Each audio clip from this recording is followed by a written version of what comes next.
then I might want to quit a bit more. Then I might be like, maybe the game's not for me, etc., etc., etc. I wouldn't be talking on this podcast unless I'd had that downswing. Yeah, When I was doing well, I wouldn't really study for months, yeah. like months. Not thinking about quitting poker, but maybe like, should I quit the super high stakes, Yeah, for yeah, example? that's actually like a subtopic of that. So have you ever reached a point where you seriously considered quitting, and what pulled you back? Have you, first of all, have you ever got to a place I where you're just like, I don't so know about this poker thing, and I'm not trying to say this to show off or sound right, like courageous or something. I don't think I ever have had a place where I'm like, I think I might quit poker if I don't have a winning session or anything. I've right, never. I've had downswings for sure. I've had right. extended downswings. I remember. This is apologies to going into one of my own downswing stories because everyone's got them. But a particularly tough period actually was like when I was 25. This is a while back now. I was just moving up to the 30s in spins. I'd been a 15s reg for 2 years and I'd worked really hard to have the bankroll. I was self-rolled at the time. And then immediately around 200 binds below, EV had really good EV at 30s and like dropped a bunch of money. And it was like, oh, that's so tough. Because then I was like, all my hard work for like months and months and months of building up was like, oh, it's all gone.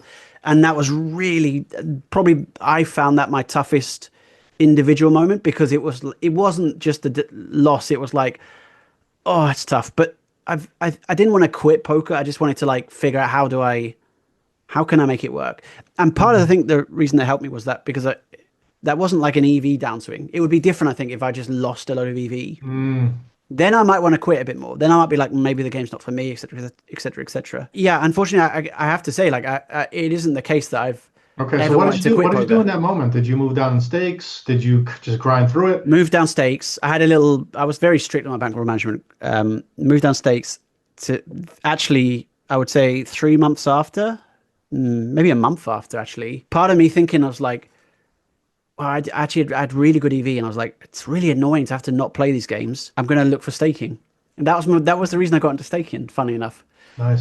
back in yeah, like 26, 27 or whatever it was. So what a story. Um, Like it could turn out to be a blessing, guys. If your well, downfalls could you're turn out absolutely to be a right, by the blessing. way. I wouldn't be talking on this podcast unless I'd had that downswing. Team 651 would have never known Texas Tomo if he didn't have that downswing. It's very possible, right? Not guaranteed, but it is possible, right? Sometimes in life, things that seem really, really bad end up being a blessing in I disguise. would I would say that's in that case was almost certainly very true. Yes, you're I've absolutely had right. several moments like that as well. Like for me, like when Black Friday hit, I was living in Yeah, New York and I thought it was the worst thing to ever happen.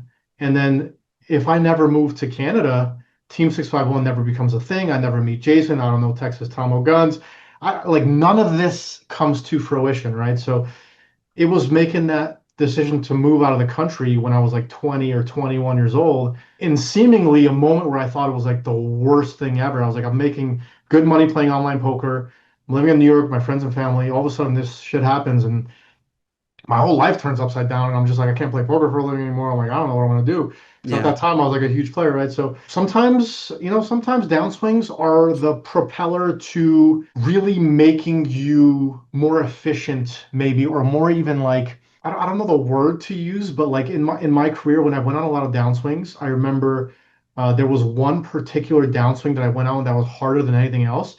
And after that downswing, I made the decision that I'm going to be studying GTO every single day because what happened during that downswing is I used to go through cycles earlier on in my career where like I would study poker and then I would not study for months. And then I would study again when I was on a downswing, like Yeah, usually when I was on a downswing. And then yeah, when I was doing well, I wouldn't really study for months, yeah. like months, sometimes like 4, 5, 6 months. Okay. And I went on this downswing that really burned me badly. I remember this is, some years back, maybe 7 or 8 years ago or something like that. And I remember I was like, through this pain, I was like, I don't want to feel this pain anymore of like feeling like I'm being left behind in this game. And I'm going to make sure I sharpen my sword and sharpen my skills. And I'm going to put a study habit in place every single day. And I did that for many years. And just recently, I only switched it to like 3 days per week, but I now do double the time I used to, just 3 days per week. So I'm still doing the same amount of studying. So that's an example of like how you can make a downswing kind of fuel you up and like change it into a positive, right? Like for Tom, it was like reaching out for coaching and for help and getting into staking and then eventually now he's a coach, right? So Yeah. a lot of positive came from that. So that's a huge thing. And I do want to touch on since you don't have a quitting story, I don't have like so the question was seriously considering quitting. I've had lots of moments where part of me is like it's usually right after like a bad session. I'm sure a lot of people watching this can relate. If you can relate to this, drop a comment. Drop a comment down below. Let me know you can relate to this, so we know like you actually made it this far in the video as well.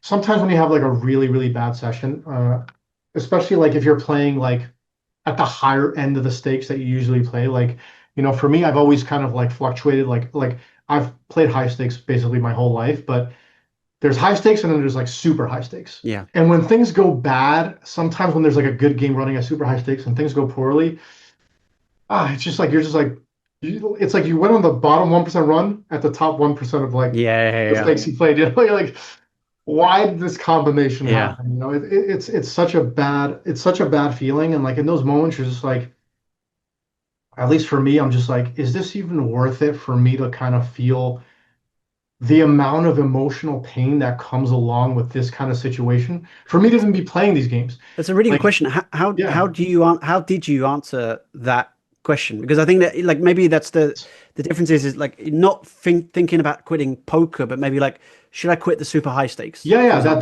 That's actually like a subtopic of that. Yeah, Yeah, like should I quit like these super high stakes yeah, that there is an edge, the hourly's high, but yeah. there's a lot of pain and stress to come Yes. along. Is the 10x emotional pain worth the 10% increase in hourly? It might be, As a yeah. random It example. depends if it's like 10%, it might be Exactly. 40%, Whatever maybe those numbers 50%, are. Yeah. whatever the higher stake game is. And for me, I just can't stop myself. Like I'm kind of like, I'll be honest with you. I'll be honest with you. I have some degenerate tendencies inside myself. Okay. If I see a really good game and it's like a really high stake, but I know that the game is good, I just can't stop myself. Like Yeah. I kind of just like I feel like I have to. I feel like I must. And I know that, well, there are people watching this that can relate to this. I guarantee this. Like there are people watching this like I know. And it's like one of those things where I'm like I almost wish I didn't see the game Yeah. because now that I saw it, I feel the need that I have to play it. Yeah. Because for me, I'm thinking like I know if I lose the bind or whatever, it's not going to negatively impact my life or whatever. But I know there's going to be a lot of emotional pain that comes along with it, and it's going to suck bad, and it sucks really bad every single time when that goes poorly. But when it goes good, right, which is something we don't talk about, in this podcast so far. When things go good, you have this like amazingly accomplished feeling, right? That's poker, the highs and the lows. Like it comes with it, right? We always talk about the lows. That's what people struggle with, Yeah. right? If we talk about the highs, everyone's like, yeah, the highs are amazing, Yeah. but then like you forget about the highs when you're in the midst of the lows, like you talked about, where like I always run bad. I never win the flips or whatever. And that's something called recency bias, right? Like when you have the recency bias where you're putting so much weight on what happened in the last week or the last month and just completely disregarding everything else that's happened before that, right? It's a dangerous kind of place to be because you kind of have to you like have the self pity and you're just like this and that. So for me, like yes, I've had moments where I felt like quitting. I don't want to say I seriously considered quitting, but I felt my body was just like, why are you doing this to me? Why are you putting me through this? Because this is so mentally and physically taxing to lose such a significant amount of money in like a day or a week or a month or so. Ultimately, I think this is a very independent, like a very person to person thing. So for me, if I see a really good game, right, Tom? I see an amazing game, really high stakes, and I don't play in it, I almost feel worse. Yeah. And sometimes, this is going to sound like maybe like a sicko thing, but sometimes I'll play in the game, right? And this is not all the time. Sometimes I'll play in the game and I'll lose a significant amount of money. But then at least I lean back on like, you know what? At least you did it. At least you face your fears kind of thing. So I kind of give myself a win on that front, Yeah. even though it doesn't really work to kind Do, of do you, get rid of just the negative emotion. just to ask, Yeah. maybe expand on that a little bit because I think that's interesting. Was that something you think you always had throughout your poker career? That if you were like, let's say, 15 years ago, you No, saw a no, definitely soft game. not. So this is something that like consciously you see a good game and like, well, that's a really good game. And there's obviously a little bit of resistance, maybe like, oh, it's a little, but like the sort of mental training over the years is now almost like a kind of Pavlovian reaction, right? Where you ring the bell and the dog starts salivating even though food doesn't come. And for you, it's like you've told yourself again and again, like, this is a good game. You should go play this, Jack. And you've kind of listened to yourself so much that you've almost hypnotized yourself to be like, Yeah, yeah. yeah, I'm going to play it. Like, and I can't not play it. Like, it's Yeah, so yeah. auto habitually built into my system now. Yeah, here's the thing. Like I have this thing of like I have like a fear of missing out.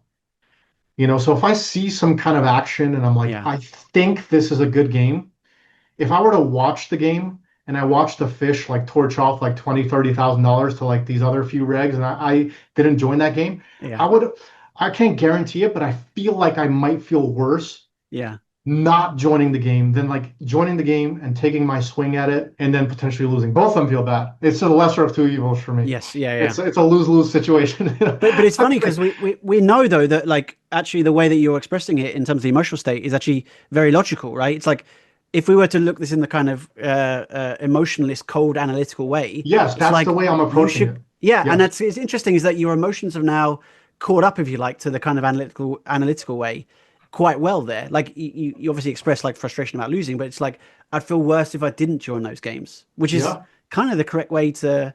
And it's not like It's you're feeling bad if the game's tough and you're not playing. Like then you're like, oh yeah, no, no, but I would feel totally and fine that's about really that. clear. But yeah, That's like really I think accurate, if you like. it's probably the optimal approach for maximizing EV. Yeah, But it's also hard to gauge what's a good game and how good is it, yeah, right? So it's like it's very easy as a poker player to think you're a really good spot in a yes, game and then actually not be. So that's yes, is a very fine line there. And I have made that mistake quite a few times yeah, where even in the last couple of years where I joined a high stakes cash game where I thought that I would have a huge edge in, but then realizing the rake and then like the one fish that was at the table wasn't that bad. yeah, It's only like after I've lost quite a lot of money that I'm like, yeah, this is a game I probably shouldn't have yeah. played because it wasn't good enough. But there are some spots where the game is clearly good enough and stuff like that. So that's a fine line you kind of have to walk between. But like I said, this is a person to person thing. It's like for me, I've kind of trained myself to not let my emotions get in the way of what I think logically will be the best choice, and it's very hard to do. Way easier said than done kind of thing. Very hard to do. That's what I do with improv classes. Every bone in my Yeah, body is resisting. I don't want to do it. It's scary. It's very scary. yeah, Improv yeah, classes are very scary. You're just kind of thrown out in the loop, and they're like, yeah, "This is your character. Be funny." And you're just yeah. like, you know, it's very hard. It's very difficult. And But you that's the kind of only reason I that do it. trains the muscle, right? And And so that's the only like, reason I do it is because I want to yeah, get good at like yeah, impromptu kind of speaking and stuff like that. And I know it's challenging my mind. And yeah, with poker, like I said, it's a person to person thing. Like in terms of life EV, I think playing the highest stakes is probably not the best idea in terms of life EV. And when I say life EV, I mean just your general overall well-being, your emotional health on a day-to-day basis, on a week-to-week basis. But if you're just going straight after like that cold, unemotional, like how can I make as much money as possible? You kind of have to accept that there's going to be a lot of emotional pain that comes along with yeah, that route. So that's just like you got to know what you're signing up for, I yeah, think is what 100%. it comes down to. I agree Yeah. completely, by the way, and I think it's a really well put thing. And maybe I just want to kind of give a little bit of because obviously Jack's managed to over the years train himself to take the approach of like very difficult to miss a good spot for you now, right? You see a great spot and you're like, I've got to take it. And maybe I'll just talk up maybe some of the benefits of missing that spot for some of the viewers who Yeah, maybe are not in your like you're in a very privileged situation through a lot of your hard work I agree. Yeah. that you're very well I would say, relative to probably a lot of people watching, you're very well positioned to sort of brace for some of those downswings that will come your way. And then maybe They're guys, not gonna break me. Like I want to make that very clear. exactly, Like there's exactly, not really any game I can play that's gonna really they can break me emotionally, yeah, yes. yeah, yeah, But like practically or logically speaking, they're not gonna break me up. right. And I think just for maybe some guys who aren't in that situation, and um, there's something I talked to a couple of guys actually about this recently, and it was actually we talked about should they go on stay on an EV deal or go to a real money deal, etc., etc. And they were thinking like, well, maybe I can make a bit more money making, and this is maybe a general idea for staking as well, for example. And I think it's really important to acknowledge some of the bill that you pay when it comes to dealing with emotional turmoil, like the emotional impacts of that, the additional stress. And again, it's, as Jack said, very, very personal, very, very individualized, very, very Definitely. different depending on how you are as a player, how you are, what are your kind of personality types, what are your lifestyle situations. But just if you consider yourself as an average poker player, bulk of your income's come from poker, etc., etc. Maybe you haven't got tons of savings yet, or tons of investments, or tons of other income. If you're someone where like a lot is riding on your poker performance, it's it's a very delicate situation to be jeopardizing what could be long-term poker profits to go and chase a spot that even though you know it's plus EV, you're going to take it like a massive If you need the shot. money to pay bills, you definitely don't want to be doing this. Yes. Definitely not. If you have like maybe like a year or so, like where if you can go like a year without making any money and like Yeah. be living the same lifestyle as you are right now, then maybe you can consider it, right? It's kind of like a sliding scale situation, right? Like let's say you have 6 months of expenses, maybe you want to go for it, but only if it's the best of the best game. If you have like a year, maybe you go for it when it's a really good game. If you have like 5 years, maybe you're just like, I'll go and just see if it's a good game, and then we'll just Yeah. take Yeah. it from Yeah. there kind of thing. So Yeah. it's Yeah. kind of Yeah. like that's why I mentioned it's very individual based. If you can't afford the worst case scenario in that game, you definitely do not want to be playing it. And That and I, and that goes, yeah, for sure. I think there's the additional factors as well as like when it comes to sort of bracing for those emotional swings, for some people they can be incredibly debilitating. It can be actually the fact that like they'll see a good spot in the game and I'll go play it, and then they have a downswing and they go, I've got to take a day off now to kind of like Mhm. recover my energy or whatever. Yeah. Or they're incredibly frustrated, and like it sounds silly, right? But like it can manifest quite physiologically. We have higher blood pressure, you have whatever, you eat worse, you sleep worse, You etc., etc. And definitely. all these like long term can very quickly like add up to overall worse health, and suddenly like things are worse off, and it's like not worth Life it at all. EV. You're losing Life life EV is EV. great. Yeah, for It's sure. great to put it. And it, like, if for example you, let's say playing lower, you achieve 80 or 90% of the hourly that you would play in the highest stakes. It depends obviously what stakes you are and what games you are, etc., etc. But normally, if you play double the stakes, you're not making double the hourly. We can say that Yeah, generally is yeah, the no, case, right? definitely not. So if you're going to play half the stakes and you make 70%, In 75% of the some hourly, cases, though, in some cases that's true, depends, but right? yeah, Yeah, it's very exactly, rare, very exactly. rare. Yeah. If the lower hourly is associated with, let's say, a huge reduction in stress, a huge benefit in life quality, and also the reduction in stress means you can play 25% more volume, you kind of make it up for it anyway. Like your yearly EV is going to be the same, Yeah. playing lower than playing higher, sort of thing. So it's incredibly individualized, and I think it's important to like you don't, as a poker player, have to take every plus EV spot. And I think that's it's really good to in general be taking plus EV spots, but it's also really good sometimes to like take a step back and be like, maybe not today. You know what I mean? Like it's okay to be a little bit flexible and a little bit more, think a bit more holistically, think about your broader life situation, Right. think about what's going on. And I'm not trying to get people to like be super nits. Texas Thomas top tip, be a super nit. But in terms of then, oh, go and play $1 games only. No, no, like obviously you need to push yourself, but it's sometimes there are times when like if you have that kind of take that moment to just sort of think, how am I feeling today, or how have I been feeling this week? Well, if you had a pretty tough week, if you had a pretty tough month, poker wise or life wise, you might not have to take that plus EV spot. That's the 1K lobbies are open. And I could go battle them a bit. Ooh, maybe I don't need to. You know what I Unless mean? unless you can handle the worst of it. Unless exactly. Maybe you You do, gotta maybe you kind don't. of Yeah. unless you can handle the worst of it and you're gonna feel the emotional pain, like goes without say, right? If you can handle the worst of it Yeah. without breaking logically or practically, and you know it's a good game, then yeah, sure. There's But a if you go on a relationship, worse, Jack. what's that? I don't know if you've heard this. I think I've seen this on when I used to be on the dating apps. This was a long time ago, but it was something. Yeah. There's a saying which is like, if you can't handle me at my worst, you don't deserve me at my best. And it's a thing Yeah. that you can put on your dating scene or something. That works really well for poker. You I think have we to, can. yeah, you have to, like, that's the thing, right? Fantastic. Like, if you're playing, very high stakes, just understand no matter how much money you have in the bank, you're going to feel the emotional pain, guaranteed, if you go on a Yeah. downswing. But if you're okay with feeling the emotional pain and you're okay with accepting the worst case scenario in the sense that like when I say accepting the worst case scenario, don't be like, yeah, yeah, I accept the worst case scenario. And Yeah, then when it yeah, happens, you're just like, yeah, holy shit, I don't have any money, yeah, zero, yeah, yeah, zilch, and I cannot pay my bills. That's not accepting the worst case. Accepting the worst case scenario is that the worst case scenario happens and it feels terrible, but you're still sustaining your lifestyle and you know that you have a long enough time horizon with like how much money you have saved in the banks that you can survive the downswing without the logical break or the practical yeah, break or whatever you yeah, want to classify that as, right? So there's two parts to it, right? There's the money aspect to it, and then there's also the emotional aspect to it. And then yeah, the life EV is always in there as well because the life EV thing is a very real thing.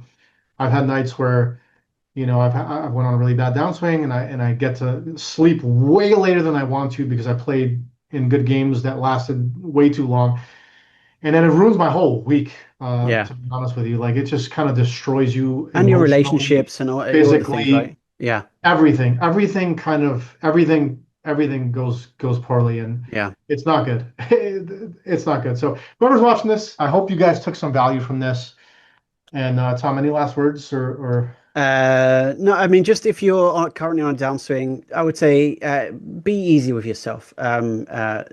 Make sure you're not feeling like your life is on a downswing just because poker is. I think it's important to have if the best you can, silo it somewhere else in your brain. And I think sometimes people can attach too much value in terms of how they are as poker players. And actually, it's important to also put a lot of value on how you are as a person. And there's some really nice, decent good quality people that suck at poker, and there's also loads of people who are really good at poker that are not very good humans. And I think it's try and be good at both, and make sure you don't overvalue poker results as like representing you as a person, and realize that you have a lot of value outside of poker. For anyone watching, cheer up, I yeah. agree with that. I agree with that. I agree with that 100%. I do want to say one more last thing, actually. Because some people, I was just thinking about this randomly. Some people watching, they might be like, well, you can take a shot at a higher stakes game in a more controlled kind of way, which is true if you have like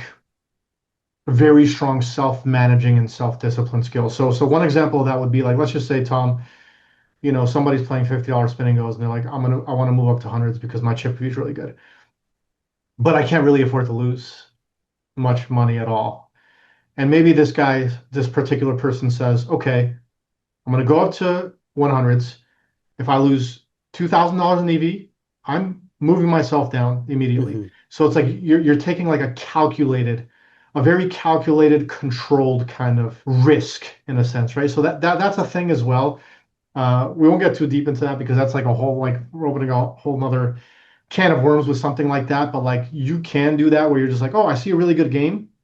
I'm going to put a very hard stop loss on it, Yeah, but actually stick to it. yeah, That's yeah, another skill in itself. That's a yeah, very difficult thing to do, by the way. Because if you're like, I hit my stop loss, but I realize that this game is just so yeah, good. yeah, So it's hard to kind of play that role. But that is a way that you could kind of like, let's just say like take a shot in a bigger game without feeling like you're just too overwhelmed or too out of control because you actually have like a very specific and hard stop loss. But again, the large majority of people, I think, watching this, including myself, would have a very difficult time actually doing that. Especially if let's say you're playing in the game, right? Like let's say Tom, like Tom, you're in this situation where you're like you're a 50s reg and you go up to hundreds, and then there's this whale that's like open jamming every hand, but you hit your stop loss. yeah. It's like, can you Tough, just walk away tough. from the thing? Like he's open Oh, jamming that's every hand. tough. I know. Like how can you, right? Like it's Yeah, like or like if it's a cash game and the similar things happening where the guy is just so bad, but you yeah, ranked so bad, maybe you got it yeah, in aces versus jacks. He hit a jack on you. Now he's got all the money and you can easily just rebuy, but then you can't really afford to lose the money. So like there's weird stuff that happens with that too. So it's not a perfect strategy. It's better than not having any kind of strategy when you're trying to like take a shot and you're like that you're not maybe financially in a position where you should be playing that stake. And maybe you do it in a more controlled kind of way where you're just like, this is my stop loss, and if I hit it, I'm leaving unless there's an open jammer. Then I'll finish the session and I won't come back tomorrow. hmm, Something hmm. like that. But anyways, good luck to everybody. Subscribe, and we'll see you guys in the next video. Cheers. Bye Cheers. bye.